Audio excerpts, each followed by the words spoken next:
I'm going to share with y'all an experience I had many years ago to kind of set the stage for our 6 hours together this afternoon. That was a test. That's good. You're still awake. This was a unique experience for me.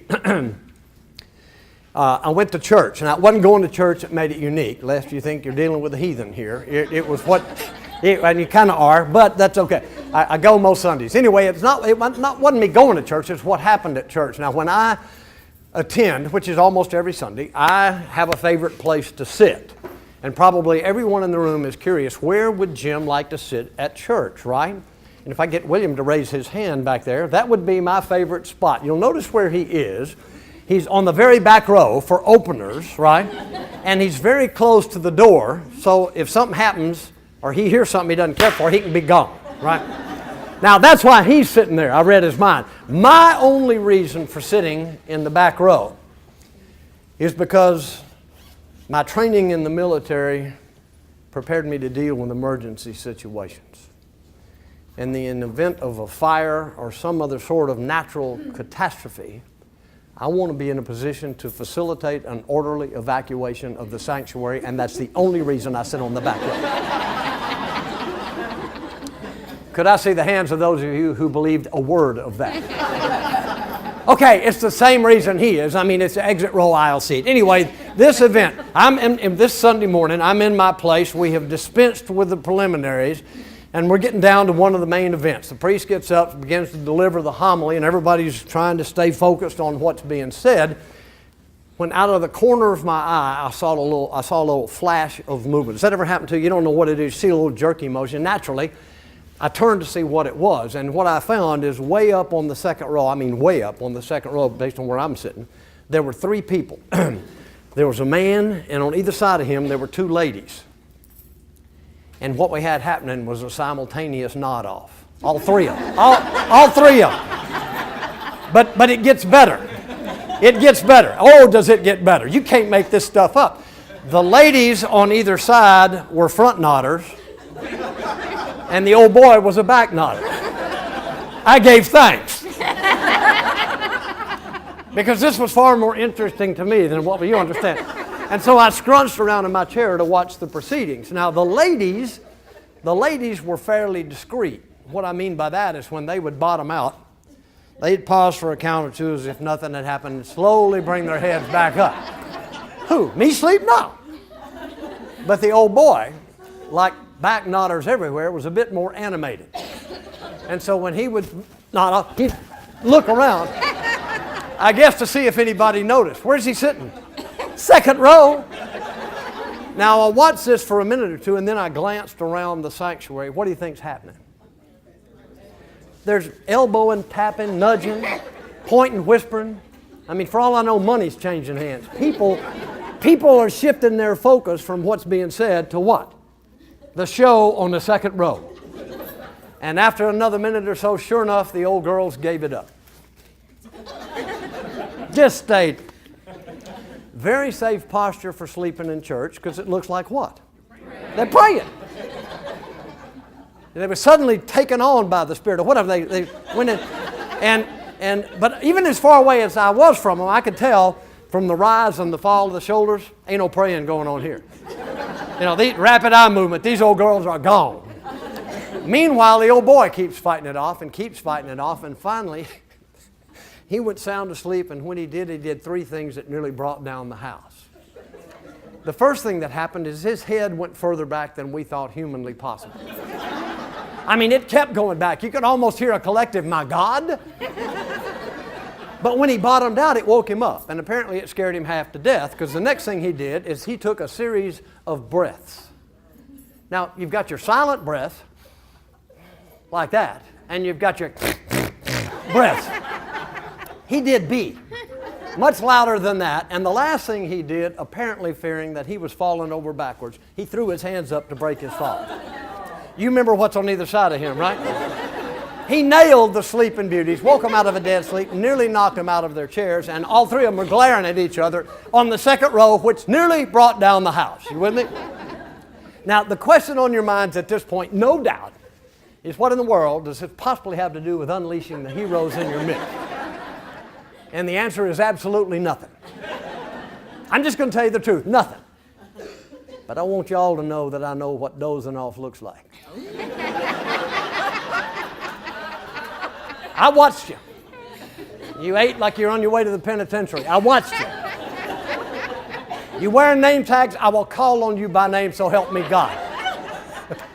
We off and running. Hey, I'm dealing with, I'm coming down from a sugar high. I mean, honest to God, last night, I mean, it rained. And it cut the trick-or-treater numbers in half. So we had half a bowl of tiny Snickers left. And I have snacked on Snickers till I am wired. Are you with me? I'm just starting to come down now. I wanted to begin today with some basic things I hold to be true, premises, okay? And it does speak to this topic. Number one, I believe that most employees want to believe that what they do makes a difference. Would you agree? Yes. They want to be contributing members of successful teams or organizations. True or false? True. I mean, they want. I believe that most employees want to make heroic choices. Please notice the word I'm using to describe this group. I didn't say all, I said what? Most. Most employees. You're always going to have some who aren't so inclined. But I believe in my soul that most people want to make heroic choices. Unfortunately, I believe that most people don't. I think most people contribute less than they could. I believe that most people work below their potential, probably us included. Would you agree? And I believe that instead of stepping up, most people step back. And the question then becomes for people in leadership positions who are committed to engaged employees, to employees who would embody the culture, in line with the question that you asked, which was a wonderful question in the panel. How do we drive this culture down? How do we get people comfortable with doing that? And look, I believe there are a variety of reasons why people hold back, step back. But key among those is, I believe, unfortunately, the culture doesn't support heroic behavior. We don't have a culture that supports it. And so my objective today is to share with you specific thoughts about 2 of 6 specific steps that you can take to create that kind of culture. Before we get to that, I think there is another barrier, another obstacle, something else that makes people resistant to stepping up and participating in heroic processes, collaborative processes. And I think it's best captured by the saying on the top of page 1 in the box in your handouts. Everybody got their handout open to page 1. What does it say in that box at the top of the page? In the real world, what? Happily ever afters don't just happen. In the real world, happily ever afters don't just happen. Now, I want you to tell me, what do you think of when you hear that phrase, happily ever afters? Anybody? Fairy tales, childhood myths, right? That this is a phrase that's almost embedded in our consciousness from when we were small. And we reinforce it as parents by reading to our small humans. And then we further reinforce it by reading to our children's small humans in the form of grandchildren. You understand, it's a notion. I believe that most of us fairly early in life divested ourselves of most childhood myths. Would you agree? Easter Bunny, Tooth Fairy, Santa Claus, and those of you who hadn't crossed that bridge yet, I apologize for outing you today. But there is one that we cling to tenaciously, and it's this notion of happily ever afters. And I believe that that myth, that notion, serves as possibly one of the most powerful barriers to achieving and sustaining success. Frankly, I believe it serves as a barrier to heroic behavior. And I want to work through a cycle I've created to describe this phenomenon for you. And I'm going to get you to work through it with me. And we're going to use an experience that we've all had. So here's what I want you to do. I want you to think back with me to your very first day on the best new job you ever had. Now, many of you in here are millennials, are younger. I heard that in the panel thing. And so you won't have any trouble remembering your first day on a great new job, right? And there are others in my demo who are, shall we say, not millennials, who may have trouble remembering our first day. And if you're in that category, let's just think back on our observations of other people we've seen show up first day. But the notion here is, everybody get your arms around this first day on great new job. Everybody got that in your mind? First question, how do we feel? How do people feel first day on a great new job? Anybody? Excited. Yeah, I mean, would y'all agree the dominant feeling is excitement, right? How else might we feel? Nervous, anxious, scared to death. Even if it's a great new job, even if we see it as a great new job, there's still some anxiety. What's that about? What are we nervous about? The uncertainty, the unknown. There are things we know about the job or we wouldn't have taken in the first place, but are there not things we're not certain about? How am I going to get along with the people? Am I going to live up to the expectations of the people who hired me? Where are the bathrooms? I mean, things like that are very important things. So we create some anxiety, but we've agreed, have we not, that the dominant feeling is excitement. Here's my theory about how we use new experiences, in this case a new job, to create excitement. And it goes back to conditioning influences we were exposed to when we were little, and there were tons of those. But the one that stands out in my mind are the stories that we were read. Remember, we just talked about that.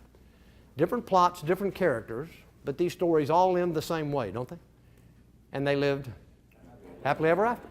In the first few pages, our kids fall in love with the main characters. Your Hansel and Gretel is a good example. Everybody remember that little brother-sister team, Hansel and Gretel? Interesting story. I poked a few holes in it, but it's an interesting story. Our kids fall in love with Hansel, a little brother and sister team who loved their dad and hated their stepmother. Apparently she was evil. I don't know what that means, but the author put it that way. So anyway, they live at the edge of the woods. Now, here's where I start to have a little trouble with this story. They decide to run away. Where do they run? Do they run away from the woods or into the woods? How many of you remember Hansel and Gretel? Well, then answer my questions. Where did they run? They don't run away from the woods. Where do they run? They run into the woods. Now, Gretel was clearly the leader of this two-person team, and rightfully so, because Hansel wasn't traveling with a full sea bag, if you know what I mean. And so she realized there's a chance we can get lost in the woods. So here's her big mistake. She delegated to Hansel the responsibility for dropping stuff so they could find their way back out. And Hansel, lightweight Hansel, goes, I got this. What did he drop? Breadcrumbs. What lives in the woods? Stuff that eats bread. And sure enough, they're lost, right? No surprise there. Now, as we go on in this depiction, I want you to put yourself in the place of a 3-year-old hearing this for the first time. So already there's some little anxiety on the part of the 3-year-old. My God, I fell in love with these characters, and now they're getting in some serious trouble. They ain't seen nothing yet, right? They get lost, then what happens to them? You haven't read the story, have you? You just nodded and smiled, thinking I'd just say okay. But no, what happened to them? I'm kidding. What happened? They got captured by what? A witch. A witch. And what did the witch do? This is where I want you to think you're hearing this for the first time as a 3-year-old. She throws Hansel the idiot into a cage to fatten him up so she can what? Eat him. It's a wonder our kids don't have to go into therapy by the time they're 4. Right? But not to fear, not only do they escape, how do they live? Happily ever after. Over and over and over again, our kids are exposed to And I believe this first day on the new job, a lot of people show up expecting that this is going to be their what? Their happily ever after job. They're not going to talk about it, right? I'm not going to come up to somebody first day on the new job and say, I'm really excited to be here because this is my happily ever after job. Because if I do, as soon as I walk away, she's going to find whoever hired me and say, big mistake with Bubble Boy here, right? But don't we see behavior this first day that indicates there's some excitement? What are some things we might see people do on day one that we probably not going to be seeing them do much past day one? Things like what?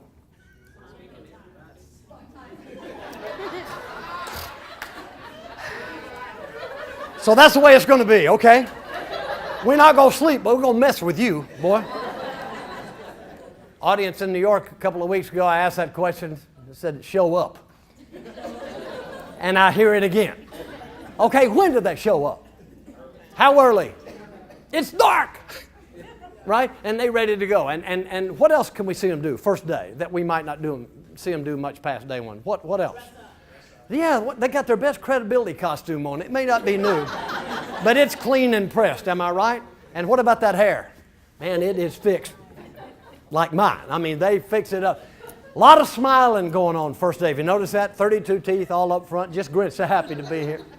They ask questions and listen to the answers. They work through lunch. They stay late. They are fired up. Am I right? Yep. Next question, how long does that euphoria last? First paycheck, she says, trying to be cynical. How about till lunch? That's what I heard last time. No, look, it could be first paycheck. It could be till lunch. It could be longer. Would you all agree it's going to vary from person to person and situation? Let's agree on a range, and you want to write this down because we're probably going to come back to it. Let's agree that this initial excitement is going to last somewhere from 45 minutes to 6 weeks. Does that sound about right? I mean, it captures the till lunch, even before, right? And it goes on past the first paycheck. It's a range, 45 minutes to 6 weeks. Does that sound reasonable to everybody? And 45 minutes to 6 weeks later, what happens to the new? True or false? I mean, new by definition is a temporary deal, right? And the new wears off, and as it wears off, so does some of the initial excitement. And the shrinks tell us that our first line of defense is some form of denial. And I'm not sure what this means clinically, but it seems to me, practically speaking, denial is where we try to convince ourselves that what's happening can't be happening. Or that what people are doing are things they can't be doing. I mean, you ever caught yourself thinking they can't do that? I mean, did you ever watch the news? I mean, we think all the time. You ever drive, and the people are doing things in their car and you think they can't do that. Well, they are. They just did, right? And that's a form of denial. And what we realize fairly quickly is, yeah, the new really is wearing off. They really can do that. They really do expect me to work with her, whatever. And we get into the sequence we're more familiar with. First stop is fear. What are we afraid of? Failure, absolutely. Once again, we fail to find what? Happily ever after. I'm afraid this isn't it. I'm afraid this is happening. Is fear a comfortable place to be? No, we get out of fear, get to one we're far more comfortable with, and that's anger. Am I right? And the reason is we can focus it out there where it belongs. Who do we blame for this unhappy turn of events? It's them, isn't it? And who might some of them be? And if they're in the room, don't feel like you got to shout their name. But co-workers, dead wood. If they'd carry their share of the load, we get a lot more done around here, right? Always dogging it. Who else? Anybody above you. We all affectionately known as the boss, right? If she told me everything there was to know about this gig, I never would have taken it in the first place, right? Who else? Come on, take a chance here. Who do you serve? I'm a member of your service area. Am I a customer? You ever blame, come on, customers? Totally unreasonable, unrealistic expectations. Imagine how easy life would be if we didn't have to deal with customers. Right? Regulatory agencies, you know what I'm talking about? God for the weather things that you guys have to deal with and not creating everybody equal, like you said. On and on. 2 words I want you to write on your handout beside the word blame. Professional victims. Professional victims. And here's my point. I believe in our country, we are turning into a society of professional victims. Now, let me assure you that I have no political meanings attached to that. Here's what I mean. It seems that what we have been conditioned to, the way we've been conditioned to respond when things don't work out the way we had hoped or wanted, it's almost always what? Somebody else's fault. Now, I'm not denying for a minute that other people contribute to the bad hands we have to deal with, right?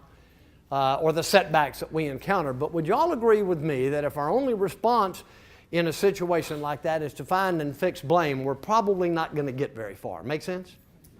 That blame is kind of a victim thing.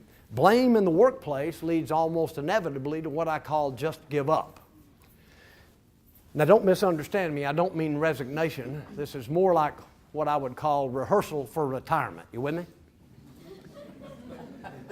The people, you've seen it. The people who get to this step still show up most days, don't they?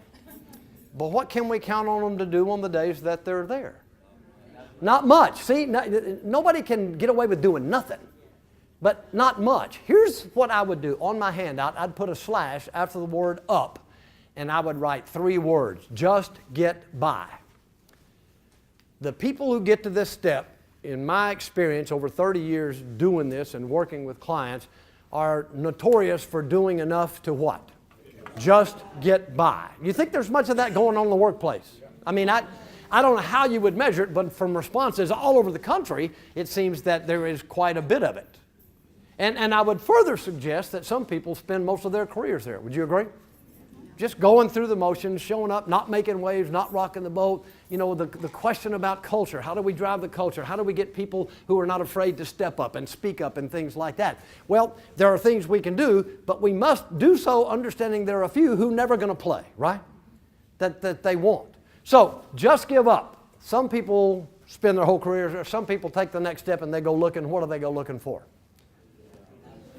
Another happily ever after job. Newspaper opens automatically to what section? Classifieds, there it is. Perfect job being advertised. Quick, they get on the phone and make 2 phone calls. First call they make is to their current boss. When they get the current boss on the phone, they go to coughing, gasping, wheezing, sneezing, indicating this could be terminal. I'm going to have a day of sick leave. To which the rational boss responds with, God, I hope you get to feeling better. Don't come in and give us all. I won't. Closing cough, hang up. Hallelujah. Call the other place, make an appointment, go for an interview. Let's say they get hired. A couple of days later, they come back and see the old boss, and they say things like, I really appreciate the opportunity you've given me to work here. I've learned a lot. It's not for me. I found a better position. I need to give you my 2 weeks' notice. They may not say it in those words, but you understand what I'm saying. They're declaring that I'm going somewhere else because somewhere else I'm convinced is what? Better, because it's happily ever after. And 2 weeks later, how do they feel first day on the next new job? Well, they're nervous because they don't know where the bathroom is, but they're pretty excited, right? Because now they know they found it. Here's a question. I want you to let this sink in. In our culture, America, our society, where are most people looking for the source of their happiness, the cause of their unhappiness, and relief from the latter? Are they looking inside themselves or out there? They're looking out there. And in this case, what are they looking for? A job to do what? Make them, and not just happy for 45 minutes to 6 weeks, but what? Happily ever after. Conclusion, tell me if this works for you.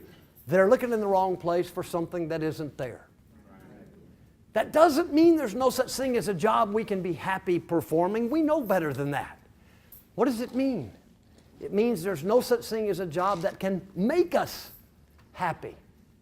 You see, the thing I think we overlook in our culture is we're not just holding cards in our happiness game, we're playing cards. You see, I stand before you today convinced that happiness is attainable. I would go further and suggest to you that happiness can be a defining characteristic of our lives. Would you agree with that? But here's the kicker. Happiness is more a function of choice than it is of chance. Make sense? That doesn't mean we're going to be happy about everything that happens. Come on, right? It just means that one of the first steps to reducing the negative impact of the inevitable setbacks we're going to encounter is to acknowledge the role we play in the suffering associated with that. Make sense? And as soon as we work through that, we're going to be a whole lot more effective at dealing with the people and the situations and the circumstances. That is leadership. You understand? I tell you, I believe that for those who are committed to becoming more effective as leaders, self-mastery precedes skills mastery. Think about that for a minute. Self-mastery. I'm not talking about Zen or anything like that, although I think that is a great pathway. What I'm talking about is, in order to enhance our effectiveness at influencing the choices other people make, we got to be willing to acknowledge and improve the choices we make. And that starts with the mental choices. You know, the victim choices lead us down this path. The emotional accountability, the heroic choices lead us down another path.